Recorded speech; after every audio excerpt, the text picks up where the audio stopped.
நீங்கள் பார்த்துக் கொண்டிருப்பது 24 நியூஸ் தமிழ். திருக்கண்ணபுரம் சௌரிராஜ பெருமாள் கோவிலில் நடைபெற்ற தெப்ப உற்சவத்தில் திரளான பக்தர்கள் சுவாமி தரிசனம்.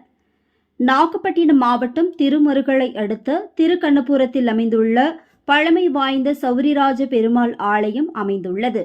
இவ்வாலயம் ஆழ்வார்களால் மங்கள சாசனம் பெற்ற 108 வைணவ திவ்ய தேசங்களில் 17வது திவ்ய தேசமாக திகழ்கிறது.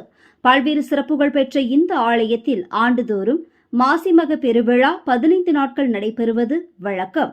அதன்படி இந்த ஆண்டிற்கான மாசிமக பெருவிழா கடந்த 5ஆம் தேதி கொடியேற்றத்துடன் தொடங்கி நடைபெற்று வருகிறது. விழாவையொட்டி தங்க பல்லாக்கு, திருமேனி சேவை, தங்க கருட சேவை மற்றும் பல்வேறு வாகனங்களில் சுவாமி வீதி விழா நடைபெற்றது.